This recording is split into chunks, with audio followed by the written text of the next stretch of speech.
The intersection of major college athletics and the criminal underworld usually plays out in a court of law, but there is one bizarre, highly unusual conspiracy theory that bridges the gap between high-stakes modern sports and an actual kidnapping plot. It revolves around the chaotic late-night disappearance of a star player on the eve of a historic matchup. In the mid-2000s, a powerhouse program was preparing for a critical, season-defining game. On paper, they were heavily favored, but 48 hours before kickoff, their star offensive player, a legitimate Heisman candidate, vanished. He missed curfew, missed team meetings, and his phone went completely dead. When he finally resurfaced at the team hotel the next morning, he looked completely shaken. The official story released to the media by the university was clean, albeit vague. The player had dealt with a sudden family emergency and a minor illness but was cleared to play. He suited up but played the worst game of his career, looking distracted and completely out of sync.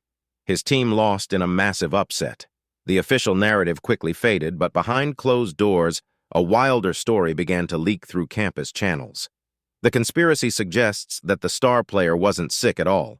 He had been the victim of a coordinated extortion and kidnapping plot orchestrated by a high-stakes illegal gambling syndicate. According to the theory, the syndicate had placed massive multi-million-dollar bets on the underdog. To guarantee the win, they didn't just want to pay off a player, they needed to actively disrupt the favorite's game plan. The theory alleges that a group of individuals intercepted the player outside a local restaurant, forced him into a vehicle, and held him in a secluded motel room overnight. There was no physical violence. Instead, it was a psychological operation.